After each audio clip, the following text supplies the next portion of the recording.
Welcome to Adjusted Reality, a podcast series trusted by the adjusted and brought to you by the Foundation for Chiropractic Progress, where we learn from athletes, celebrities, influencers, and healthcare professionals about how to optimize health in a fun, relatable way. Join me, Dr. Sherry McAllister, as we welcome producer and composer Roahn Hylton.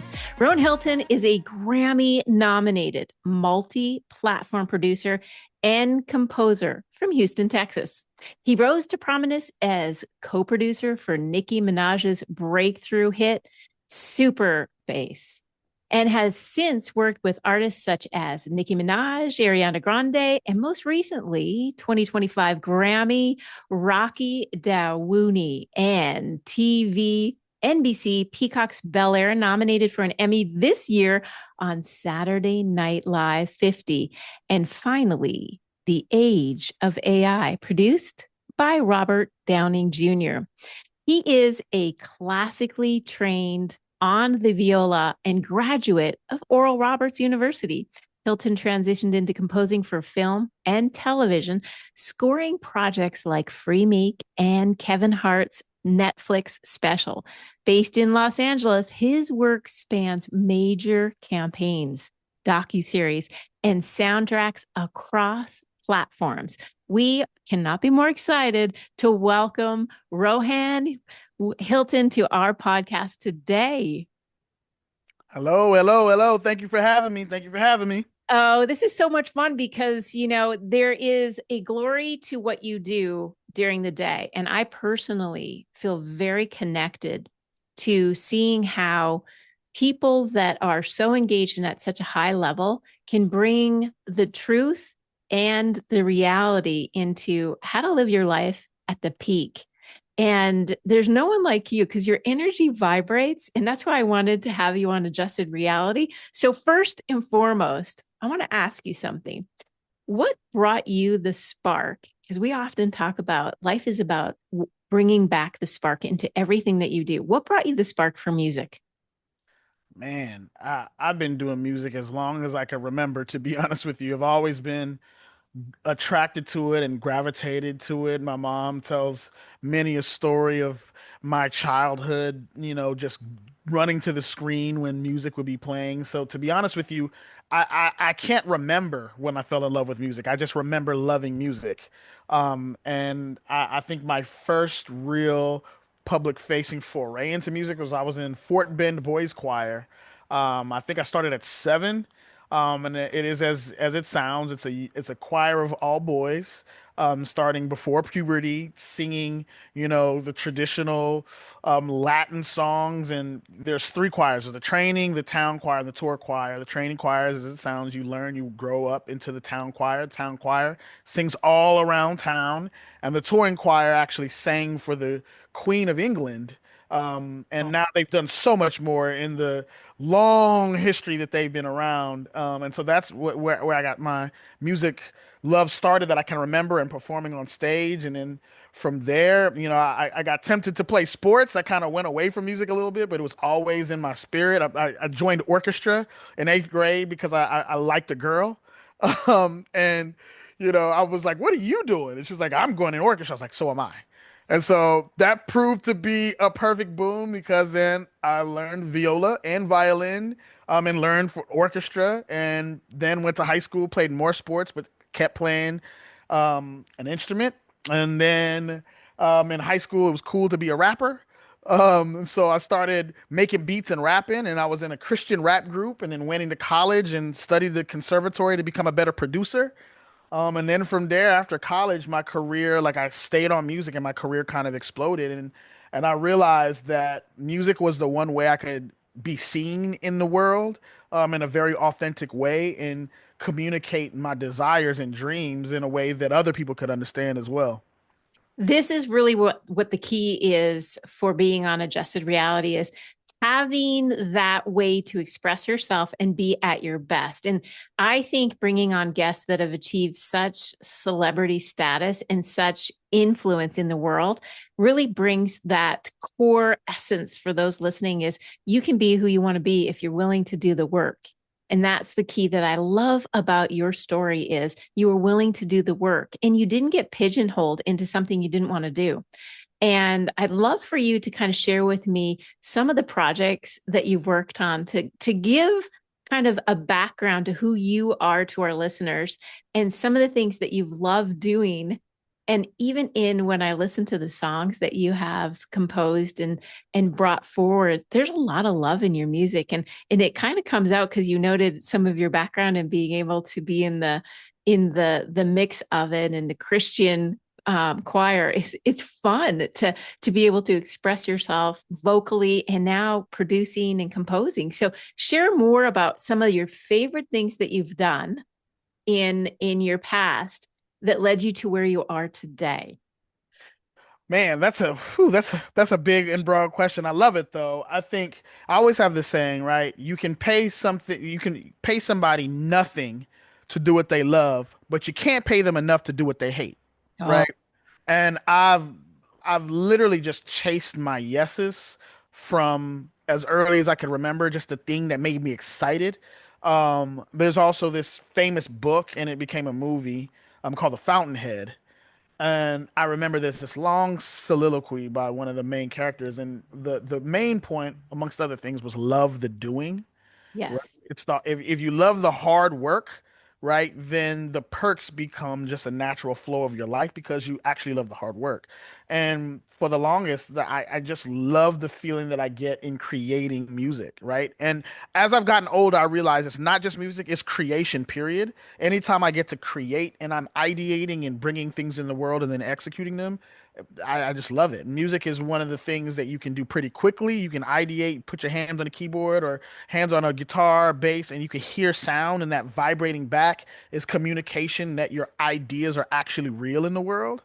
And so the projects that I've had the most enjoyment are the projects that do that to the 10th degree, right? Like, so my first placement, right, was a song on Flow Rider in 2007, called Make a Wish. And I thought I was a good producer, right? My friends liked my beats. They like my beats better than my raps. So I thought I was a good producer, but then when I was acknowledged by the industry, right? When people in the industry who hear all the best all the time started to look at me and say, "Hey, you got something," then I was like, "Oh, Erica Badu has this famous saying. She says, I'm an artist. I'm sensitive about my shh. I won't cuss on your podcast, Thank but you, family orientated. yeah, it's a thing. It's a thing about being validated and knowing that the thing that you feel good about, others feel good about too. And that was my first time to get that commercial validation. So I would say that's a product that I loved. And then obviously, the biggest record that I've been known for was Super Bass, which was life-changing, transformative for all of us involved. What was interesting about that is I wasn't signed to a publishing deal, and for those who don't know, as a songwriter or producer, there's a publishing deal which you can get, which allows you to work in the business, and you get to work with your peers.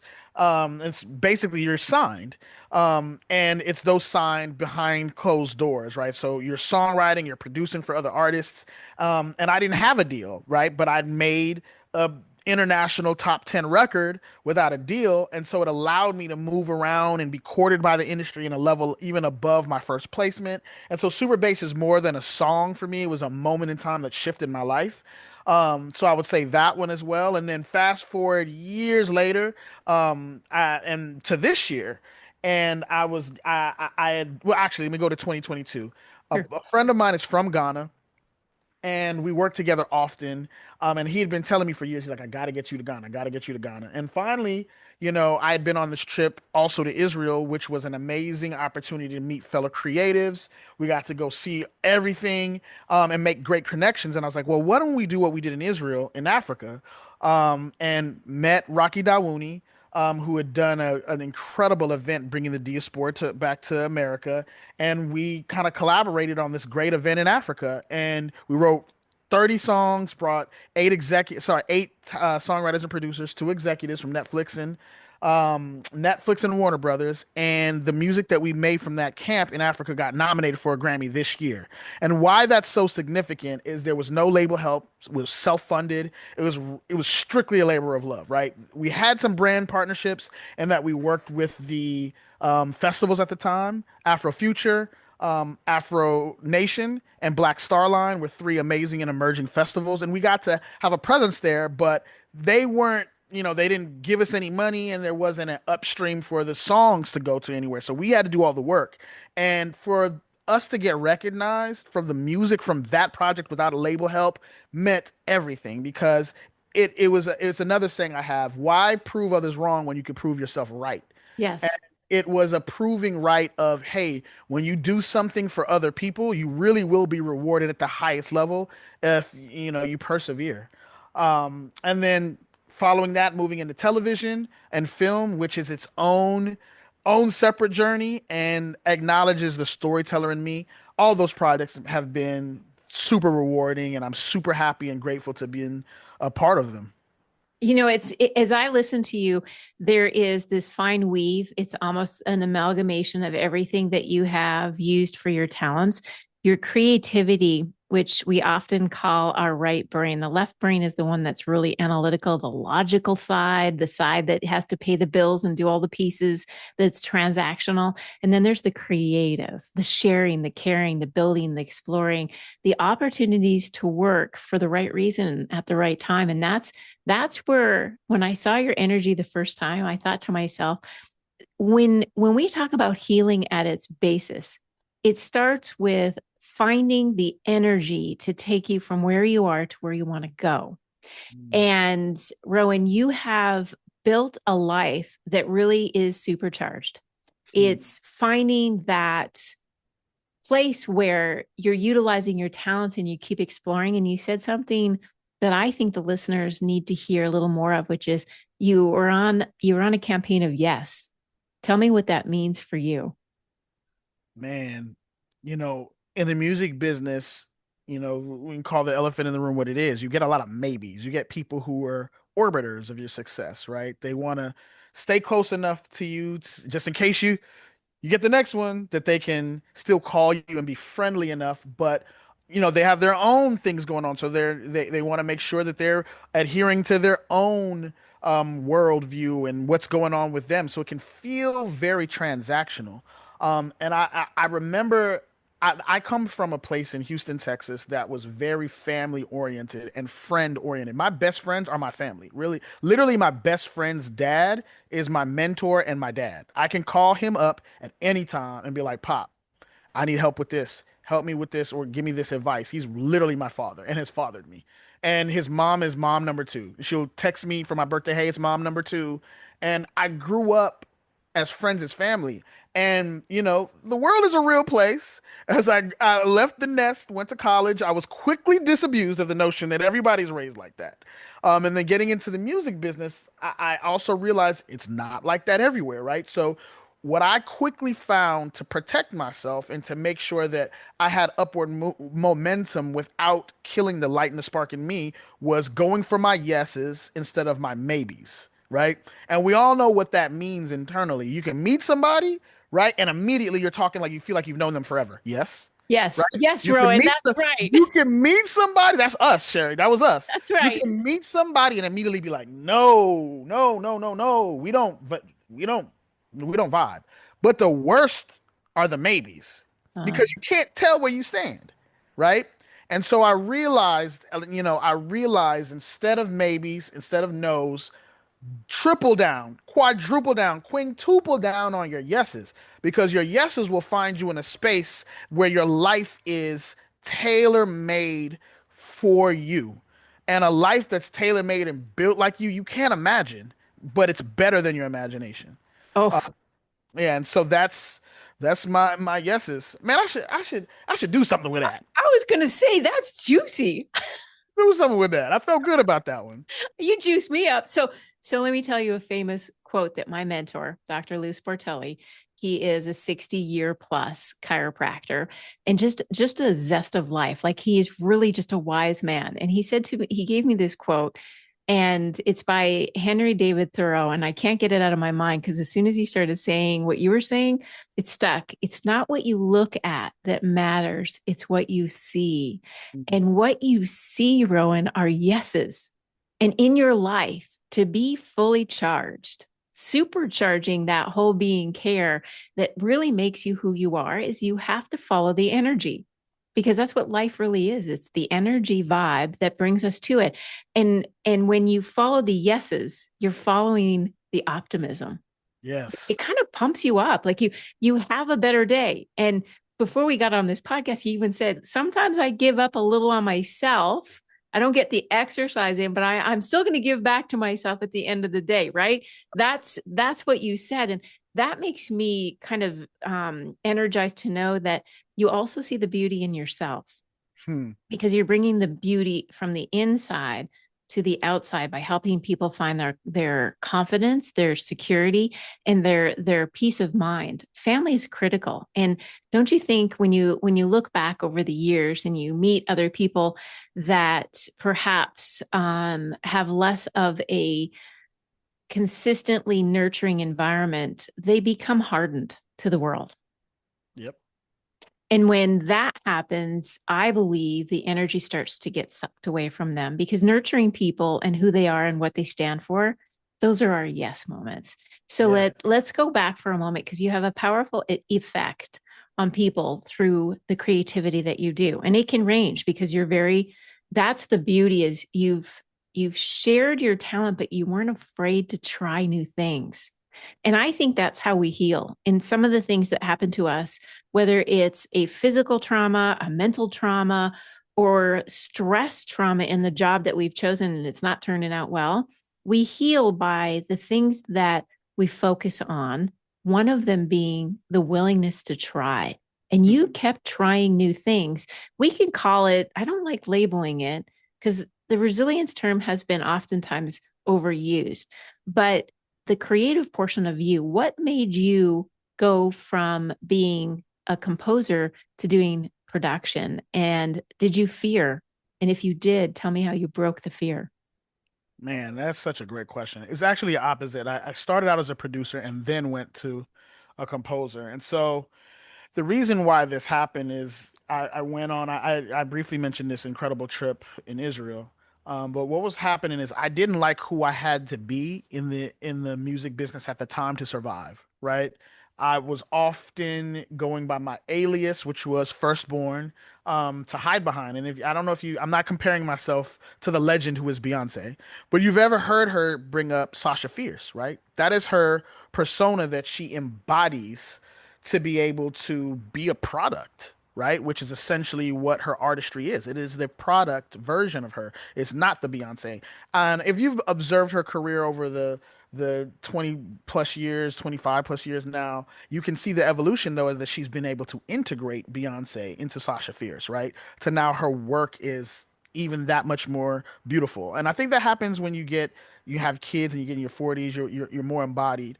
But at the time I was not embodied, and it was very difficult for Rowan, who you see now, to be able to be my full integrated self and feel safe.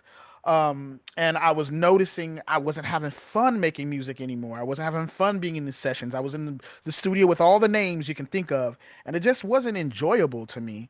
And I started to realize is because I was not embodied. And so I quickly realized not only was it a smart human decision, but financially there was more television shows at the time than there was artists that still had budgets. And so I was like, I'm classically trained.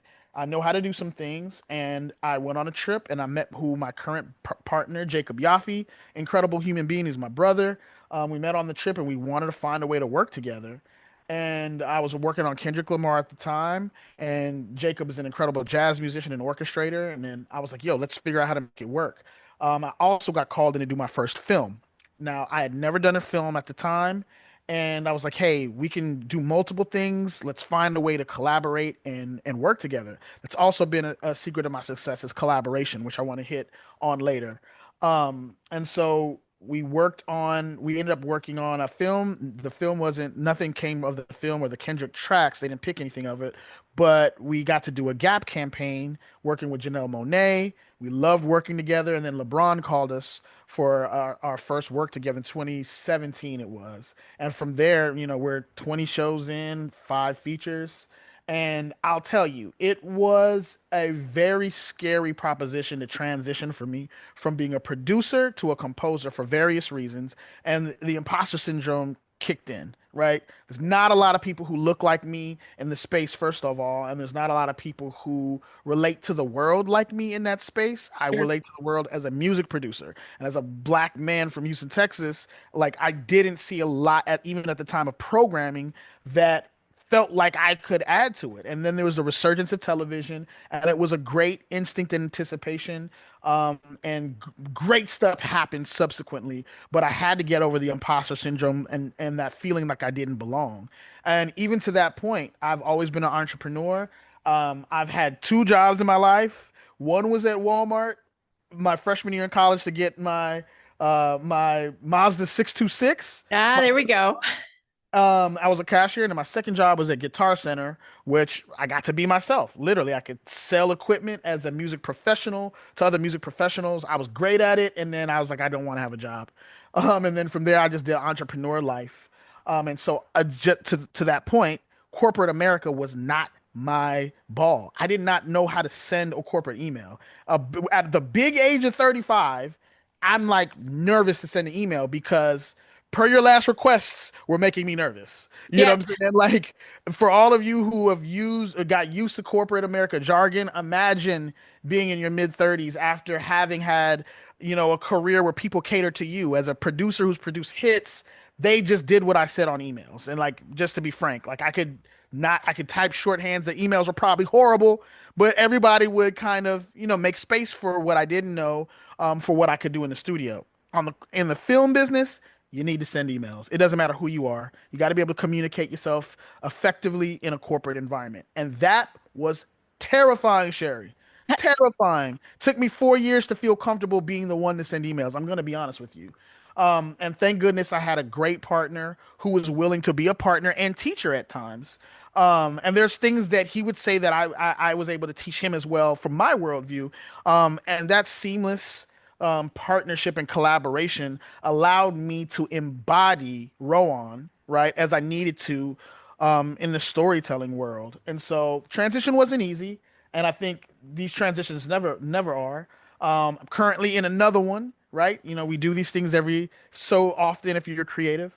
But I won't let imposter syndrome cost me years this time.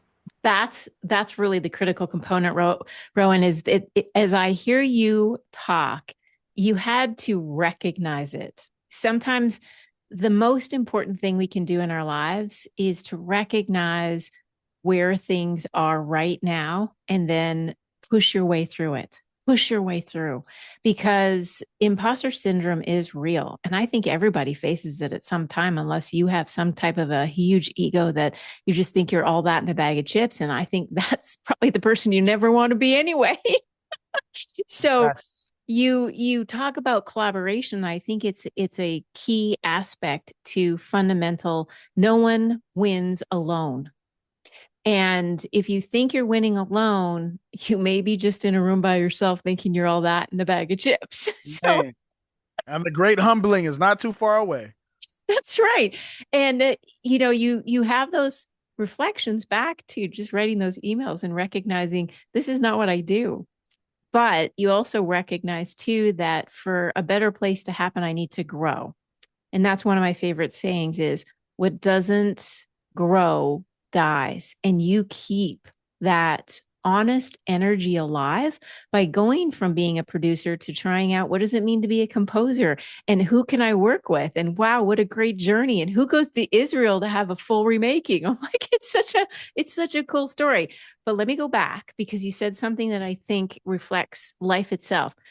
There are environments that will eat you up. You had to reflect it, you had to see what it was, and you then stopped and you regained your own fundamental foundation. This is Rowan, the person who is good, just, honest, and right. This is a person who wants to have fun, but also create and make a better world. Mm. Let me ask you this: as you were going through that reconfiguration of who you were because you started to see yourself slip, you probably saw some things in the producer world and the composer world that was like, that's not me. I don't want to go there. Yep. Tell me what that was like. And then how did you ensure that you didn't continue going down that road? Because the Yogi Sherry in me is when you hit a fork in the road, you take one. So hopefully, like Robert Frost would say, and it made all the difference, right? The road less traveled will make the difference. Share with us on that. Man, this is so good, Sherry. The thing that first comes to mind is a little bit of a different answer than consciously I want to give you, but I want to, I, one of my best friends says I illustrate through, or sorry, I communicate through illustration. But I'll give you one example where I really remember wanting to shift. And so there's this award ceremony where it's the ASCAP Awards. I'll name it. Okay. The ASCAP is like a trade organization. It's a performing rights organization. They're responsible for collecting royalties on behalf of songwriters. And there's two. There's the ASCAP Pop Awards and the ASCAP Rhythm and Soul. And the Pop Awards is huge, right? It's every name you can think about are the artists, the producers who write the songs for all the hits that are on the radio. Okay. And I never forget Super Bass had won a pop award. And it was interesting because the people who I created that song weren't with, we weren't in great communication anymore, and they had been great friends. We had been great friends. And so I was there alone. Okay. And it was very difficult because as I tried to explained earlier, I grew up in community, Sure. right? And so here I am at this event in one of the most important moments of my life, right? And I'm by myself at this table, and I never forget this feeling of being alone. Now, there was another collaborator on that song, who ended up being ASCAP as well, and he turned out to be an incredible producer. His brother was a well recognized, not recognized and known producer. I'll shout him out. His name is J Mike. And they're brothers, okay? And so they're there together. Their mother and their father were there. Their mother and father are ministers, and they just welcomed me. Oh, And Sherry, it was, and you could feel it the way I said it. It was so beautiful and authentic and loving. And it was at a time I needed it the most. And I'll never forget, they announced my name for the award, and people are clapping, and remember the way there's politics in the music business, and usually there's silos, and people are discovered through certain mechanisms. And if you're not in certain groups, then people don't know you. And they're often like, well, how did you get here? Right. And so I didn't come through a traditional mechanism. And as such, I didn't have a group or community behind me. And so I never forget walking up to the stage. I was sitting fairly close, and it's the who's who. It's all the names, the biggest producers in the world. Most of these people I know by name, had never met. And I never forget there's one specific group. I won't name them, I'll leave them nameless. But I could see them just looking almost and clapping like, how did you get this without us knowing you? Right? I could feel it. And I got my award, and I was like, man, this is hollow. I don't want to win awards by myself. I want to win awards in community. And go back to what I said earlier. This is why this year's Grammy was so impactful, because I did just that. And it took me 10 years, took me a whole, no, 12 years to get back to another awards run. But this time, these are my actual brothers, right? And the people who I produced that song with, I talked to on the phone about life. And that was who I wanted to be in the world, how I wanted to show up in the world, and how I wanted my world to reflect that I'm in community, and I'm making community with people I love, respect, who love and respect me, and we're winning together. And so I would say that was one of those moments where I was like, okay, this isn't right for me. And no matter how much it feels like or appears to be right, and I'm checking off the boxes, what's most important to me, what my yes is community. oh, okay. So your yes is that was a setback. It was your setup for this comeback in 2025, which is so beautiful.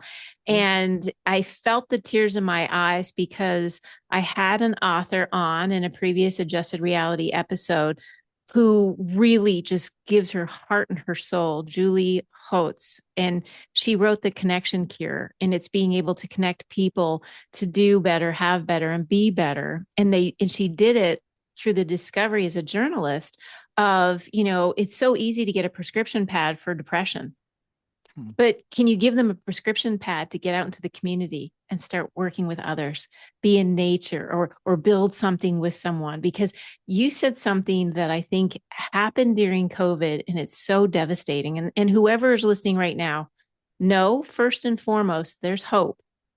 And because there's hope, you can cope. And those are really specific terms I use because if you're feeling isolated and alone, and you just heard Rowan's story of, I'm not this person. I'm not sitting at this table by myself. I want to build something beautiful. I want to create a world where we all win. There's always going to be winners and less than winners, but never losers, because you can't lose in life unless you give up. Mm. And that's where I think the beauty of today's world is that if you can find a culture, or we can stimulate a culture that has a adjusted reality, that I'm your friend, I'm going to help you cope if you're going through some tough times. And that sounds like your brother that you were just talking to, and the mother that said, I'm mother number two, but I'm here, son. I'm here with you, and I'm going to be there for you. And the father that gives you the wisdom that will help you determine, who am I when I falter? Hmm. And can I create better? And then your heart is full when you bring others with you, because Yeah. no one does this alone. And And the end place, we're all going to be at the same end place. The question is, did we give back? Did we give a legacy of love and pieces that the nuggets that you're sharing today, that showcase that moment of reality, the stress? You've been in a very interesting environment that's not typical for most people to be in, because the stakes are super high hmm and the judgment is ultra hard. It's like every day you're being judged. Are you good enough? Did you do it? That imposter syndrome can pick up and play mind games. But let me ask you this: when times get tough, what's the self love that you give yourself? What are some of the healing things that you've seen? Because sometimes this industry can be riddled with some unfortunate use of drugs to get you back on the track, use of alcohol to numb some of the experiences. But worst is the self-loathing that you can see in many of the potential talents that you've worked with. Man, you asked the best question, Sherry. I think it's been an ongoing process, right? So first things I just discovered, I love the beach. I discovered my love for the beach and just putting my feet in sand and grounding. These are things, this is lexicon of vocabulary I didn't have at first, right? I just knew that after a session or after a meeting, I was feeling really anxious or triggered. My nervous system was not regulated. Also, vocabulary I didn't have. So I just go to the beach at first, right? Just get the fresh air. And then I'll get out of my car, put my feet in some sand, and then it turned into just driving late at night, decompressing and exploring Los Angeles where I live. Then it turned into discovering new places by just energy. Like I can't tell you how many places I found in LA that are beautiful recharging places that I've just found by just driving and being connected and following my yeses, and also not following street signs. By the way, the home I live in is in a neighborhood I would have never found if I would have followed street signs. Very interesting. Let me unpack that a little bit. There literally say, do not pass, or it would say road ends here. And I started to go past the signs to the through the dark roads and found bigger neighborhoods. And it taught Ah, me a lesson about life, right? That there's certain signs that you're supposed to follow, and there's certain signs that if you know, you know. And that was really a big discovery. And so I use that as a analogy for my self-care. So my self-care routine just evolved from just discovering those places to then finding places where I go and I meditate, I go out, get in the water, put my feet on the sand. There's a beautiful place called the Self-Realization Fellowship, SRF, Lake Shrine, built by Pramanasa Yogananda, who was responsible for bringing yoga into the States. I'm sure you know. And there's two locations. There's the headquarters that's in Mount Washington, and there's a beautiful lake in the Pacific Palisades, which is a whole nother thing that was preserved even in the fires. Wow. There's a special providence there. And then there's another beautiful place I go to in Ojai. Spent a lot of time in Ojai, which is about I think it's 20 minutes. Sorry, 20 minutes, 90 minutes south of here, right before Santa Barbara. Just a recharge, a spiritual recharge. And there's a sound bath I go to there.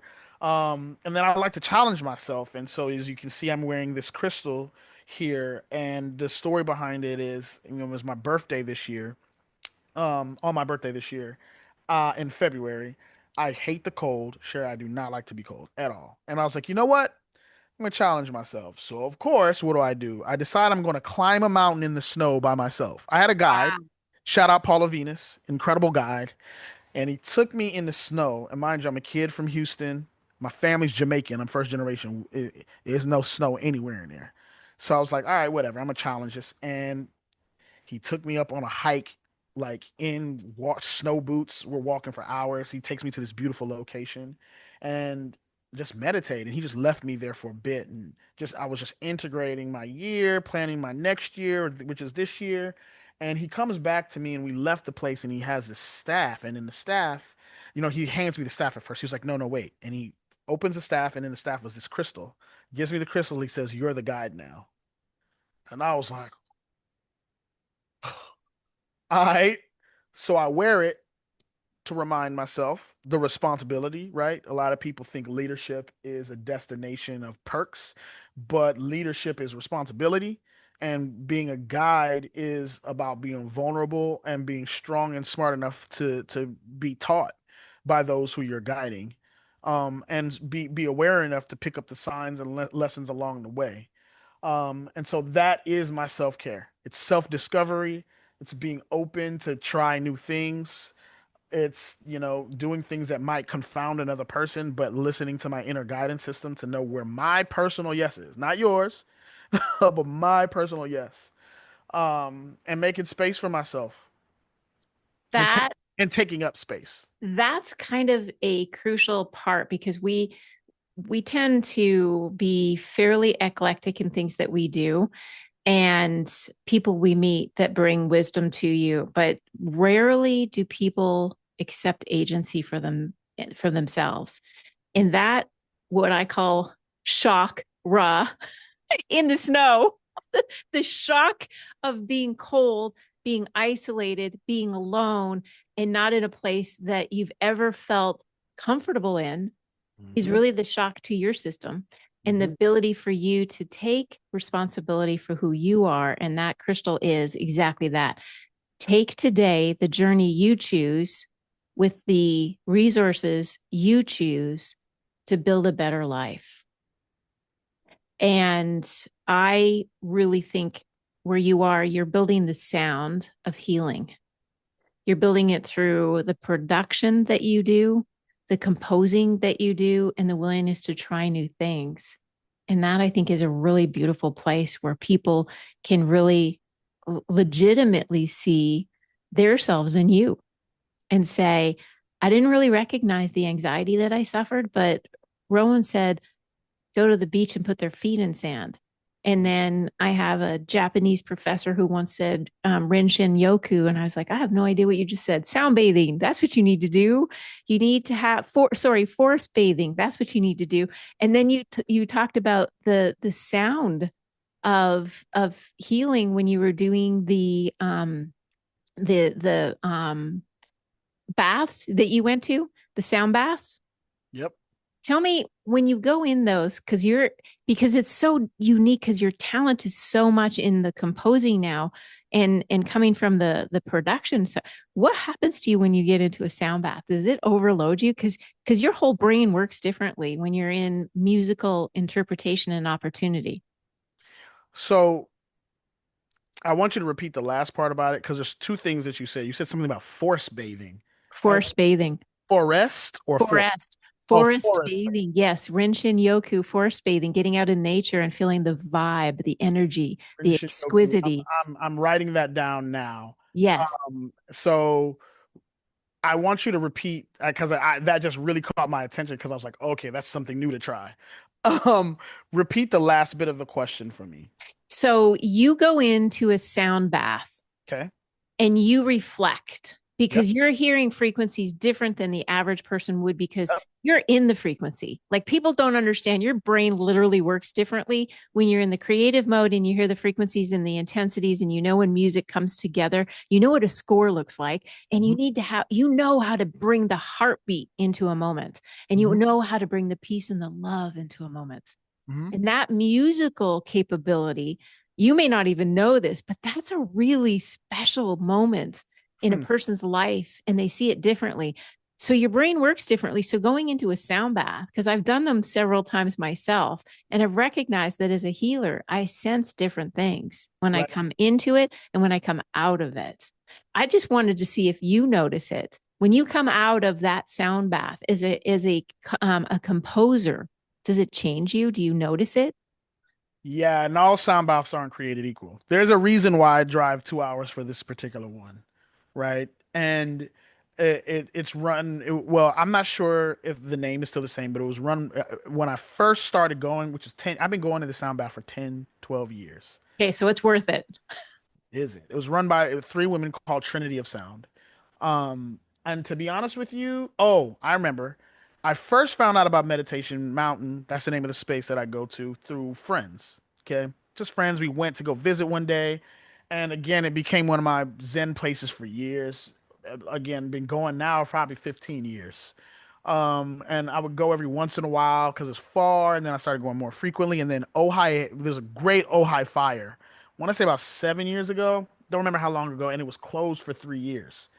And I could feel its absence. So when it came back, I made sure like now I go twice a month. And I remember they had advertised, that on Fridays they have a sound bath, and I'm probably blowing this up and probably saying too much and everybody's gonna go now. Um Ruining the secret. yeah, but it's fine. I think the place is a beautiful place that if you can visit, it's a place to visit. However, yeah, I wasn't going very often, and then I started going, and it makes a huge difference in that a lot of my stress and anxiety that I'm more just putting in my body, like my clenched jaw, like fidgeting with my hands. Even while we're talking, I'm in the most peace and I'm just playing with my hands, right? And I realize that a lot of our lives, our nervous systems are hacked, right? For advertising purposes. You don't realize that the raw animal nature of you is being activated. Um, just being activated in ways that you can't imagine. And so what happens is the sound bath uses frequencies to reactivate in a healthy way these systems in your body that you may think are laid dormant or that you're not aware of. And as a musician, I can feel it working on me in the same way when I hit certain chords or when I know if I'm literally as a composer, we have to do cues, and what they are is they're emotional cues. So I'm literally having a conversation musically with the audience between the filmmaker and the watcher of the show. So I'm in between the emotions vibrationally, right? That's literally what I'm doing. And so to have somebody work vibrationally on me, right, where I get to be passive and I trust them to put intention and healthy vibration into my body, it allows me to release things that I've been holding on to or that I've just unwillingly or unknowingly been encountering. And I think it to be real energetic work. It's like an energetic massage. That's the best way I can say. Oh, you just said it. You said Yeah, it not beautifully. yeah, and not all sound baths are created alike because there's other ones I go to that are local, and I'll be like, okay, this is just an app. Yeah. And they're doing the same things, right? The same sound stuff, but it's an intention and it's a embodying of healing frequencies that I recommend. if you're open to it. That's the sound of healing. And I know there's a famous quote from Albert Einstein: everything is energy, and that is all there is to it. Match the frequency of the reality that you want, and you cannot help but get the reality. This is physics. There is no other way. Mm, Isn't that beautiful? Because we just brought to you the adjusted reality. It's frequency, it's sound of healing, the sound of being able to unclutter our thoughts, to be able to be creative, which is exactly where you are. So, to close up today, you have been just an amazing wealth of knowledge for our listeners in adjusted reality and the stressful situations we all face. I want to give you the final words. The ability to take where you have been, that high pressured situation, where careers sometimes take over who you are, because everybody should start with a to be list and not a to do list in the mm. day. Is there anything you would like our listeners to take away from that adds to their health and not take away from their health? Yeah, I would say it's really important to follow your yes. And I like what you said, and a to be list. There's the famous organization of ways of being, right? Be, do, have. Be the person, then you do the thing, then you have what you want, not have, do, be, or not just do, have, right? It's be, embodied. Only you know what embodying feels like, right? It's getting still enough and quiet enough to get and grounded enough to know where you're planting yourself in the world accurately, right? And with integrity, right? Like that your mission aligned, that your words and your actions match what you say you want, right? That those things be aligned. And I think it starts with a healthy body. We talked about this off camera that we are the goose that lays the golden eggs, right? Like we are the apparatus that creates the things that we want in the world. So you have to take care of yourself. You got to put your oxygen mask on first so that you can help everybody else in the world. And so for me, it's stretching. Every morning I stretch. It's become a little bit of a yoga. I do little mantras. Not every morning I could do it. This morning I didn't. I have a world record 6 Zooms today, so I jumped right into it to be prepared. But tonight, right before I go to bed, I'm gonna stretch. I'm gonna tend to my body, and then a nice hot shower, maybe a massage. That's what I like to do. It brings me back to self, and bringing me back to self allows me to be embodied. So whatever your practice is, maybe for you it's just listening to your ear pods, your favorite podcast, adjusted reality in your headphones. Maybe it's listening to music. Maybe it's watching your favorite show.